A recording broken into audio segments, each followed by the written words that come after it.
মুসলিম দেশগুলো বুঝতে পেরেছে তারা কত বড় সর্বনাশ তাদের ঘরে ঢুকিয়েছে, এখন তারা বেরো করতে পারছে না, হজমও করতে পারছে না, এমন বিপদে আছে। কারণ তারা বুঝে গেছে আমেরিকা এই বিপদে তাদেরকে উদ্ধার করতে আসেনি, মূলত ইসরায়েলকে রক্ষা করতে এসছে।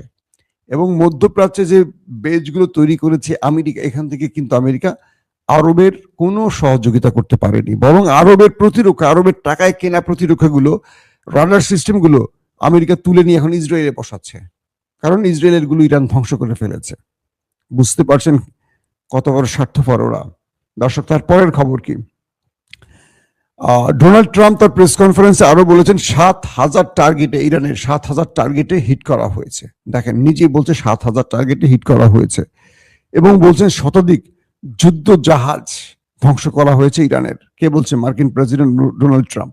শত শত ইরানি সেনাকে হত্যা করা দাবি করেছেন ডোনাল্ড ট্রাম্প, এবং তিনি বলছেন এই বিশাল ক্ষতি আমরা ইরানের করেছি, ইরান আর দাঁড়াতে পারবে না, ইরানের কোমর ভেঙে দিয়েছি।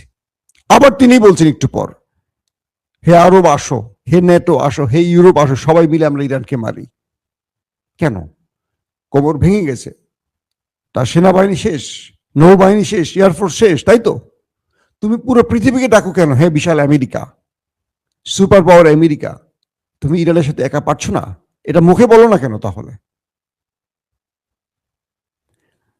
ভ্লাদিমির পুতিনকে উদ্দেশ্য করে ডোনাল্ড ট্রাম্প বলছেন যে ন্যাটো মানে আমেরিকা, মানে ভ্লাদিমির পুতিন ভয় পায় ন্যাটোকে, আর ন্যাটো মানে হলো আমেরিকা, ন্যাটো মানে ইউরোপ না, ন্যাটো মানে হলো আমেরিকা। এবং ইউরোপ বলছে কি, বেলজিয়ামের প্রাইম মিনিস্টার কি বলছেন, স্পেনের প্রাইম মিনিস্টার কি বলছে, তারা বলছেন যে ন্যাটো মানে আমেরিকা যদি হয় তাহলে আমেরিকা দূরে থাকো, আমরা তোমার এই শত্রুতা নতুন করে ইউরোপে ছড়াতে চাই না, আমরা ইউরোপকে অগ্নিগর্ভ করতে চাই না। কে বলছে? বেলজিয়ামের প্রাইম মিনিস্টার। তিনি বলছেন যে আমরা নতুন করে ভাবতে বসেছি যে রাশিয়ার সাথে আমাদের এই দূরত্ব তৈরি করে রাখবো না, রাশিয়ার সাথে আমরা বন্ধুত্ব করব, কারণ পুরো ইউরোপ কিন্তু ঐক্যবদ্ধ। খেয়াল করবেন, ইউরোপীয় ইউনিয়ন বলি, আমরা ন্যাটো বলি, ইউরোপ কিন্তু নিজেরা একটা সময় অনেক নিজেরা যুদ্ধ করেছে। এখন দেখেন ইউরোপের মধ্যে শান্তি, তারা কিন্তু এখন তরতর করে এগিয়ে যাচ্ছে। পৃথিবীর সব জায়গা থেকে মানুষ ইউরোপে ছুটে যেতে চায়। কেন চায় বলেন? ইউরোপ খুব শান্তিপূর্ণ জায়গা, অথচ এই তারা বাইজেন্টাইন রোমান ইউরোপরাই তো তারা লং টাইম যুদ্ধ করতো, যুদ্ধের মধ্যে থাকতে থাকতে তারা ক্লান্ত হয়ে গেছে। আজকে দেখেন তারা পুরো ইউরোপ এক হয়ে গেছে। সেনজেন ভিসা নেবেন, একসাথে আপনি কতগুলো দেশ সফর করতে, কয়েক ডজন দেশে আপনি এক ভিসায় পারবেন, ইংল্যান্ড ছাড়া।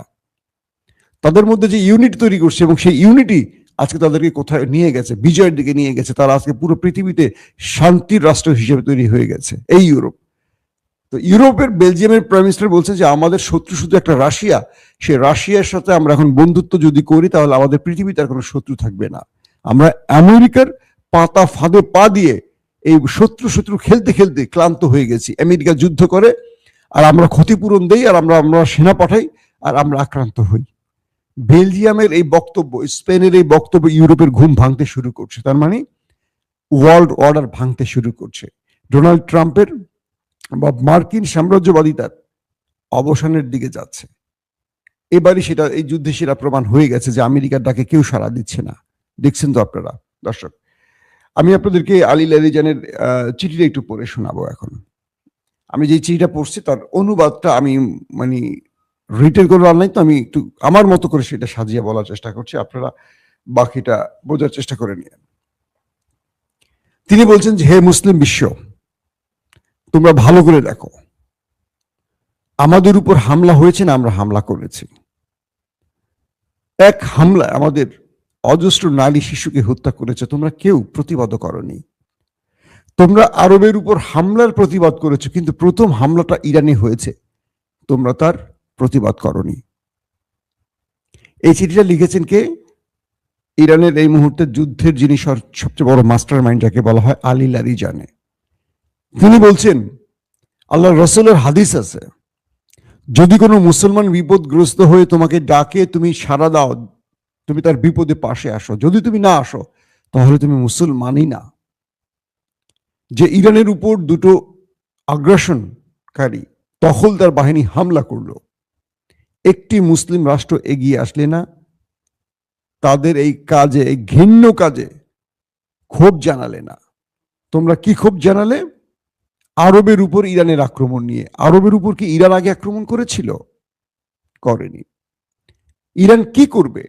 যে মুসলিম দেশগুলো আরবের বন্ধু হবার কথা, সেই মুসলিম দেশগুলোর ভূমি আকাশ ব্যবহার করে শত্রুরা যখন ইরানে আক্রমণ করে, তখন ইরান কি করবে? সে শত্রুদের ঘাঁটিতেই তো আক্রমণ করা উচিত ইরানের, নয় কি? তোমরা বলছো তোমাদের দেশের উপর আক্রমণ নয়, তোমাদের দেশকে ব্যবহার করে ওরা আমাদের উপর আক্রমণ করছে, তো ওদেরকে প্রতিহত করতে আমরা আমাদের পাল্টা আক্রমণ অব্যাহত রেখেছি। আলী লারিজানি বলছেন যে হে মুসলিম বিশ্ব, আমাদের ঐক্যবদ্ধ হওয়ার সময় এসেছে, কিন্তু ওরা আমাদের বিভাজিত করে রেখেছে। দেখো ওরা ঐক্যবদ্ধ আছে, তোমরা তাকিয়ে দেখো ইউরোপের দিকে, ওরা ঐক্যবদ্ধ বলে ওরা শক্তিশালী এবং ওরা এগিয়ে চলছে সামনের দিকে, উন্নত হচ্ছে, কিন্তু আমরা একে অপরে বিভাজিত হয়ে আছি, আমাদেরকে ওরাই বিভাজিত করে রেখেছে। সময় কি আসেনি আমাদের ঐক্যবদ্ধ হওয়ার? ওফ, এই কথাটা বুঝতে পারছেন আপনারা? দেখেন বিএনপির দিকে তাকায়া, আওয়ামী লীগ যা করছে বিএনপি এখন তাই করছে।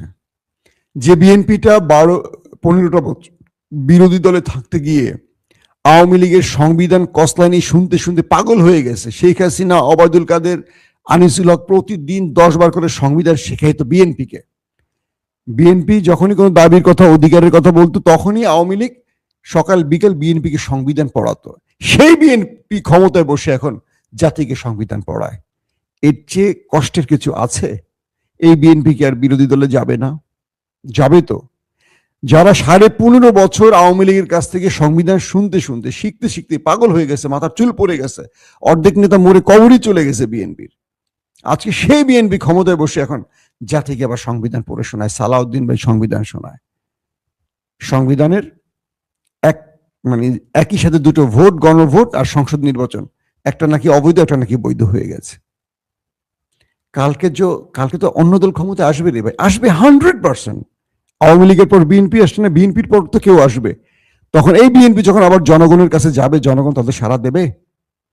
আজকে যে জনগণ বিএনপির এই কাজগুলো দেখছে, আমি একজন বিএনপি সমর্থনকারী লোক, আমি বিএনপি সমালোচনা করছি, তা আমার মতো হাজারো লোক করছে না, যাদের বিবেক বুদ্ধি আছে, যারা দালাল না, যারা টাউট না, তাদের কথা বাদ দেন। দালাল টাউটের হিসাব আলাদা, তারা তাদের দল জাহান্নামের সবচেয়ে খারাপ কাজটা করলেও তারা সেটাকে সমর্থন দেবে। কি বলবেন বলেন? একটা দেশের কদিন আগে 2000 ছেলের আত্মত্যাগের মাধ্যমে 40,000 মানুষের আত্মত্যাগ, মানে তাদের রক্তের বিনিময়ে দেশটা আবার স্বাধীন হলো। সে জুলাইকে তারা কোণঠাসা করে, জুলাই পুল্লিঙ্গ না স্ত্রীলিঙ্গ প্রশ্ন করে। যারা কল্পনাই করে না কখনো ক্ষমতা আসবে হাসিনাকে সরিয়ে দিয়ে, অলৌকিকভাবে তাদেরকে ক্ষমতায় বসানো হলো, আর তারা এখন পুরো ভিন্ন সুরে কথা বলছে। এর চেয়ে লজ্জার কষ্টের কি হতে পারে বলেন? এটা কি বিএনপির চরিত্র হওয়া উচিত ছিল? আজকে বিএনপির এই কথাগুলো আগামী দিন বিএনপিকে মানুষ অক্ষরে অক্ষরে চোখে আঙুল দিয়ে দেখিয়ে দেবে যে তোমরা মিথ্যাচার করো, তোমরা প্রতারণা করো।